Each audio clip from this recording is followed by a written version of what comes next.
Обалдеть, просто обалдеть. Я тут снова забрела в какой-то переулок. Я приехала в Перуджу. Добро пожаловать в Пизу. Я снова забрела на красивую улицу. Всем привет и добро пожаловать на мой канал. Меня зовут Алина, и сегодня я приглашаю вас познакомиться с прекрасным итальянским регионом Умбрией. Да, как вы поняли, в Пизу я тоже заезжала. Она находится в Тоскане, а не в Умбрии. Но это был промежуточный пункт, про который я расскажу чуть позже. А главной целью были два города – Перуджа и Ассизи. Если говорить о центральной Италии, то внимание путешественников чаще всего приковано к Тоскане. И неудивительно, она и вправду завораживает. Но совсем рядом находится не менее удивительный регион, который называют «зеленым сердцем Италии», и который нередко обходят стороной. И совершенно зря. Здесь не меньше красоты, истории, невероятных пейзажей и той самой атмосферы, которую можно прочувствовать спокойно и без спешки. Постараюсь вам ее в этом видео передать. Приятного просмотра! Я приехала в Перуджу, и первое, с чем я здесь столкнулась, это мини-метро. Вы посмотрите, какие малыши! Я осталась в полном восторге от мини-метро, и даже сейчас, глядя на эти кадры, я не перестаю удивляться тому, насколько это гениальный вид транспорта. Здесь такие маленькие вагончики, но из-за того, что ходят они очень часто, буквально раз в 1-2 минуты, очередей там никогда не бывает. На некотором участке дороги открывается потрясающий вид на все то, что вокруг. Потом вагончик заезжает в туннель, и оттуда уже ничего не видно. Но самое интересное – это то, как он разворачивается и едет дальше по противоположному пути. Вагон, который перед ним, уезжает, а этот подъезжает следом. Он на конечной станции высаживает всех людей, потом разворачивается на специальной платформе, и посмотрите, вот сейчас один вагон уедет, то есть настолько часто они ходят. И вот это мини-метро помогает легко и быстро добраться людям с нижней части города в верхнюю. Обалдеть! Восторг, да и только. Это я вышла со станции.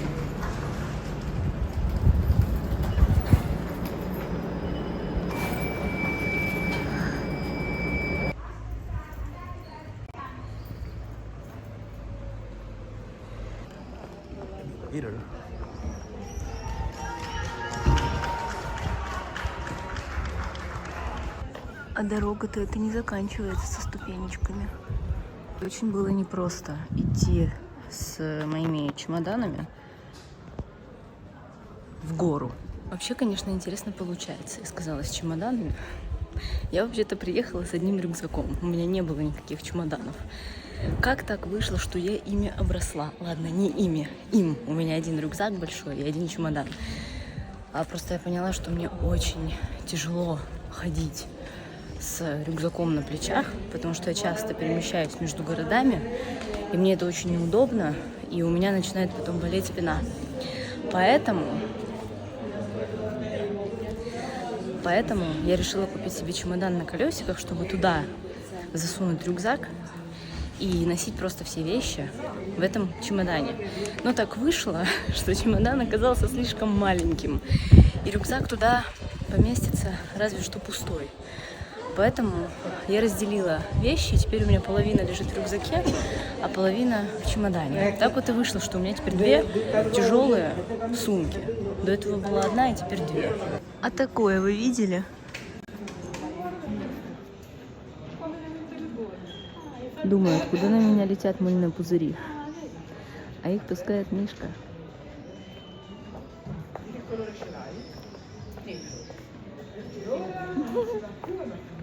Здорово.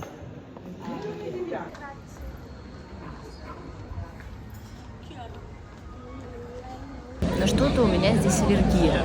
Что-то я чихаю без остановки. Очень мне нравится город, хоть я еще и мало чего увидела, Но у меня создается ощущение, что раньше это было какое-то королевство. Я плохо знаю историю, надо почитать. Но как будто бы все очень такое пышное, шикарное, королевское. Я вот сейчас на главной площади.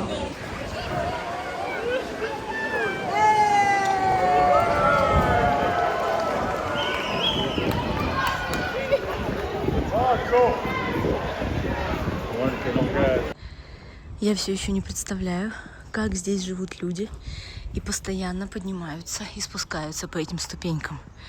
У меня снова дрожат икры, а я прошла не так много.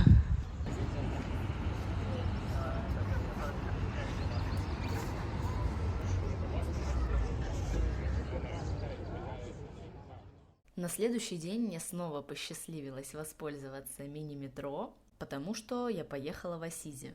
И чтобы доехать до железнодорожной станции, нужно было воспользоваться мини-метро. Конечно же, я вышла слишком поздно, опоздала на свой поезд, и потом еще полчаса ждала следующий. Было очень обидно с тем учетом, что до Асизи ехать всего лишь 20 минут, а я 30 минут потратила на то, чтобы дождаться следующий поезд. Но в итоге благополучно добралась.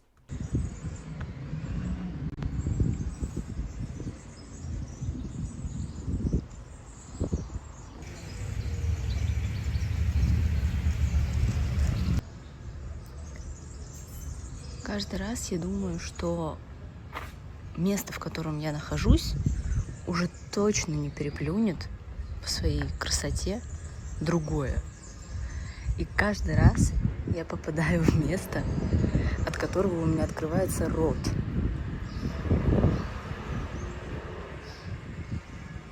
Обалдеть, просто обалдеть. Я не совсем даже понимаю, в какую мне идти, по какой дорожке мне идти, потому что мне хочется посмотреть на все и пройтись по каждой дорожке.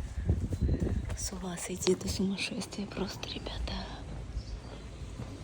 Сумасшествие.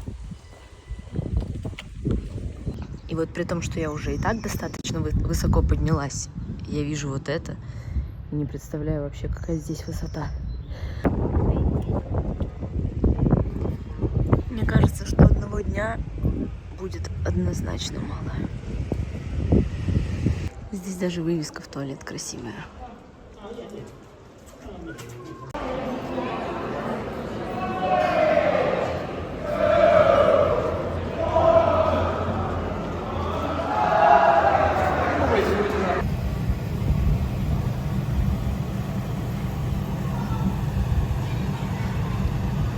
Посмотрите, вот это все жасмин. И только представьте, какой здесь аромат по всей улице. Много где его можно увидеть. И я вчера даже видела ресторан, который полностью, у них вся веранда полностью покрыта жасмином. И аромат оттуда просто невероятный. Возможно, от него я, кстати, чихаю. А вот это все деревья оливы. Как много их здесь растет. И как, наверное, повезло тому, кто из этого окошка может постоянно этим всем любоваться. А по этим улочкам я могу ходить бесконечно, наслаждаться просто фактом того, что я там и что я все это вижу своими глазами. А вот эта вот церковь с 3 уровнями. Сначала можно зайти на самый высокий уровень, потом спуститься немножко ниже, а в самом низу находится крипта, и туда тоже можно спуститься.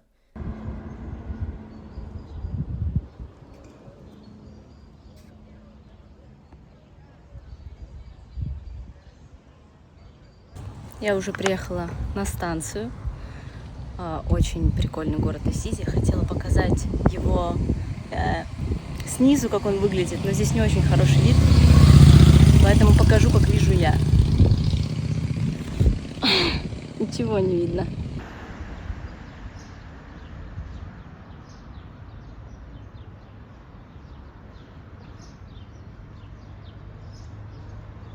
А еще здесь в Асизи очень прикольные вывески. Это вот название города, это на станции. Зал ожидания. То есть все в таком ретро-стиле. прикольно.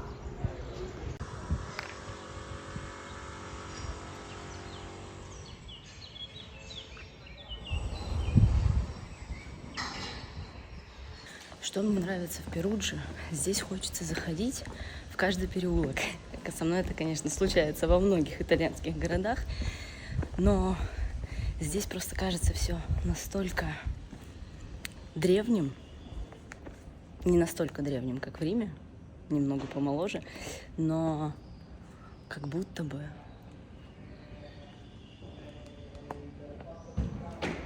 я и умение выражать свои мысли. Я вот здесь иногда хожу и думаю, каково это жить в месте, где всегда, здесь ящерицы, я их постоянно боюсь. Мне кажется, потому что это что-то более страшное, чем ящерицы. Я всегда дергаюсь и часто еще кричу в этот момент. Мысль сбилась. Я думаю о том, каково людям, которые живут в месте, где либо один сезон круглый год, либо пару. Я бы, наверное, не хотела жить в месте, где никогда не бывает снега, или где не меняются сезоны. Как будто бы это не разнообразно. Но приехать зимой в такое место, это, наверное, очень интересно. Нередко я задаюсь вопросом, а куда я вообще иду и зачем? Зачем мне это надо? Особенно, когда я забредаю в какой-то пустынный переулок, где нет никого, кроме меня, и мне становится не очень комфортно, и я задаюсь вопросом, а зачем я сюда пошла? Просто потому, что увидела красивые ступеньки, или лестницу, или еще немножко красивой Перуджи.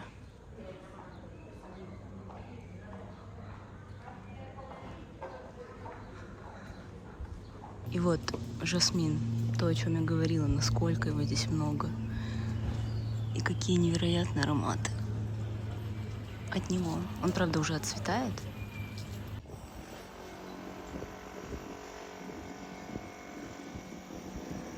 Я уже здесь почти 2 недели, но только сегодня я выпила свое первое капучино в этом году. Оно было очень вкусным. И по поводу капучино я задалась вопросом, какого оно рода, среднего или мужского, как кофе. И выяснила, что оно среднего рода, по нормам русского языка.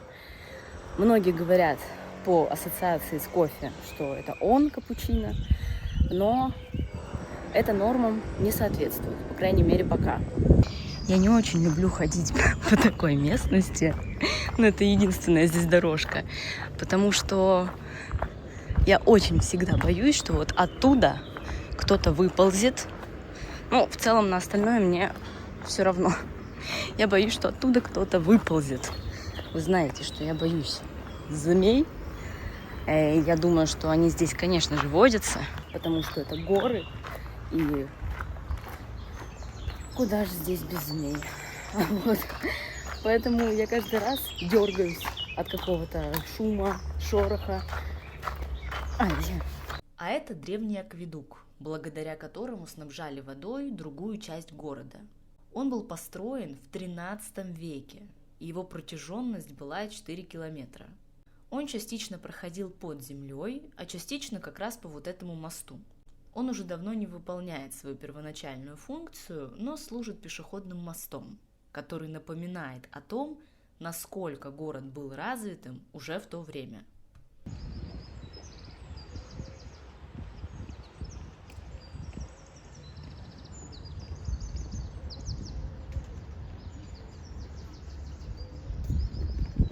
Я не представляю, какая здесь жара летом.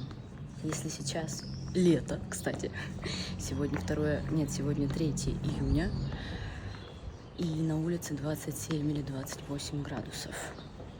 Это очень тяжело. А что будет летом? Ну, в смысле, в июле или в августе? Непонятно.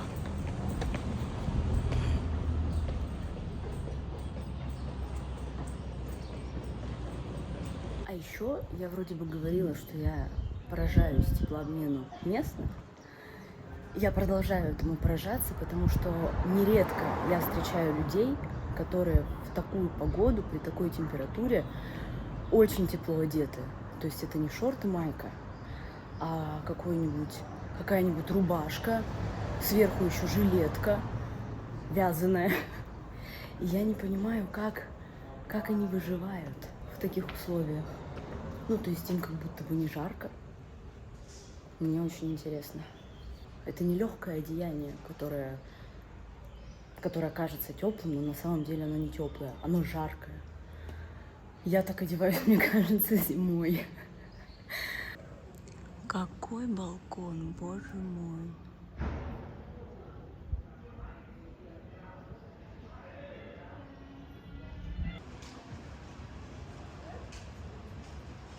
К слову о кофе. Я не то чтобы любитель кофе, я его пью скорее как альтернатива чаю, потому что чай быстро надоедает, и, например, в жаркое время года, понятное дело, я его не пью.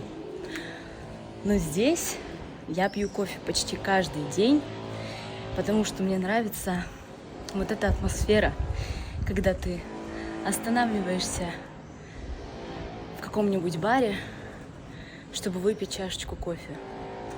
И просто остановиться на несколько минут и спокойно провести это время. Мне так нравится это, не знаю, могу ли я назвать это традицией, скорее это образ жизни, что, мне кажется, я это делаю только ради этого, а не ради того, что мне хочется кофе.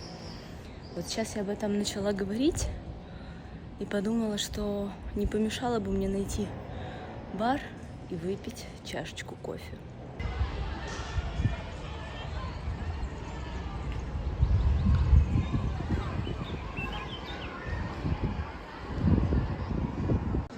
А здесь в Перудже есть еще вот такой подземный замок. Здесь есть еще подземный город, но до него я не добралась. А вот это, здесь ощущение, как будто бы ты тоже ходишь по какому-то подземному городу. Но я думаю, что это все же замок, а не город, который находится под замком, который еще есть наверху. И здесь так прохладно, моментами даже холодно. И вот так можно походить по комнатам и посмотреть, что там. Ну, они пустые, но все равно выглядит очень круто.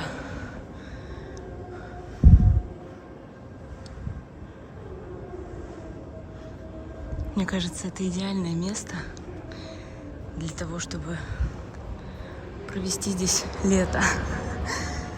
Ну, не прям... А, вот здесь что-то еще продается. Ничего себе. Прикол. И вот уже выход наверх. То есть здесь не ступеньки, а эскалатор. Маленький такой. И я вообще так понимаю, что люди используют вот это место, вот этот проход с эскалатором, как подъем наверх с нижней части города на верхнюю. Я тут снова забрела в какой-то переулок. Мне кажется, я уже здесь все посмотрела, но, наверное, нет. Иногда просто лень спускаться по вот этим ступенькам, чтобы увидеть то, что внизу. Потому что спуститься-то ладно, вот подниматься потом не очень охота. Вот, например, там такая дорога, не пойду, потому что я потом буду ругать себя, что я снова забрела непонятно куда, откуда мне потом сложно выбираться. Ой, ну вот здесь красота, конечно, красота. И это был мой последний вечер в Перудже. А теперь немного расскажу про Пизу, в которую я заезжала до того, как поехать в Перуджу. Пизу я проезжала мимо, и, конечно, я не могла упустить возможность посмотреть на Пизанскую башню. Честно говоря, в этом городе меня интересовала только она, поэтому я заранее не стала выделять на Пизу много времени и решила, что мне будет достаточно одного дня. Башню я увидела, цель свою выполнила, и я довольна. Про город не могу дать объективную оценку, потому что я там провела мало времени, но в целом я не жалею, что не осталась там дольше, потому что мне удалось немного погулять по улицам, и мне этого хватило.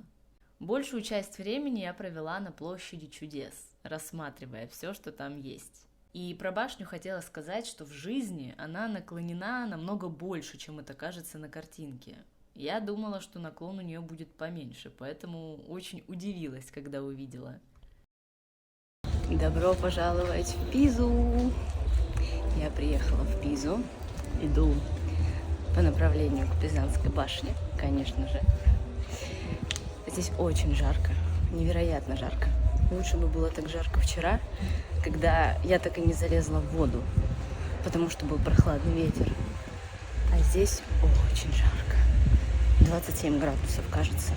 И я поражаюсь теплообмену людей, которые живут в жарких странах. Потому что, по моим наблюдениям, все выглядят достаточно спокойно. Из разряда, да, жарко, но не настолько, чтобы нельзя было жить. А мне уже нельзя жить.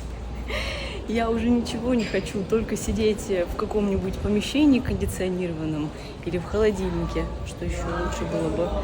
Ну, то есть для меня уже очень жарко, и мне уже тяжело существовать в такую жару. А местным нет. Они спокойно вот гуляют, отдыхают.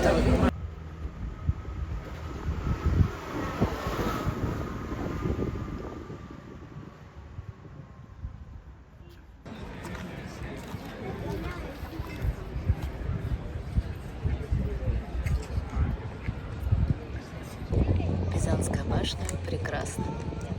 Не зря ехала. Я снова забрела на красивую улицу и хочу вам ее показать.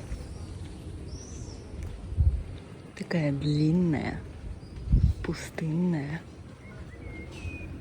Я уже посмотрела на Пизанскую башню, на собор, который находится рядом с ней.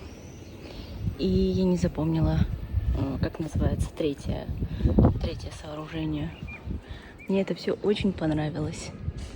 Я даже не могла поверить, что та вещь, которая в детстве мне казалась недосягаемой, что-то очень далекое, до чего сложно добраться, была у меня перед глазами. Я поднялась на стену, с которой открывается такой вид на горы и на город тоже. Фу, фу, какая-то пчелка.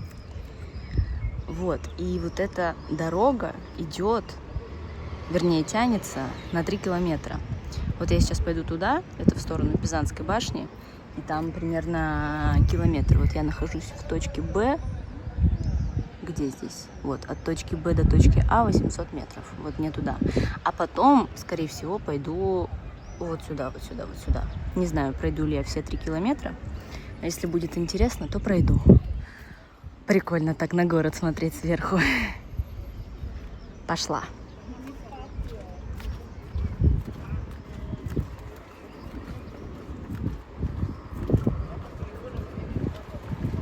О, а вот и башня.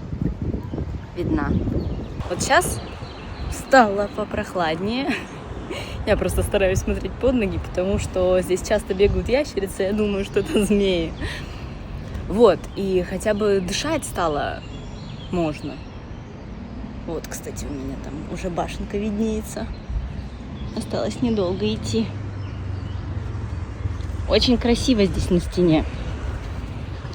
Вот отсюда открывается более интересный вид на все, что здесь есть. Потому что здесь нету людей, и это относительно земли высоко.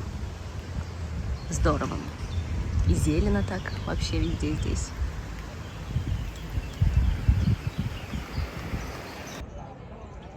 Ух ты, а здесь кладбище. Ничего себе. Интересно, сколько ему лет. Прикольно. О, вау, оно появилось в 1674 году. Людей здесь, конечно, которые топчутся по газону. Очень много. И на этом у меня сегодня все. Надеюсь, вам понравилось это видео, и если вы никогда не хотели съездить в Перуджу, Ассизи или Умбрию в целом, то сейчас у вас такое желание возникло. Или, как минимум, появился интерес к этому региону. Ну и Пизанскую башню, конечно, тоже увидеть стоит. Спасибо, что смотрели. Увидимся в следующем видео. Пока-пока!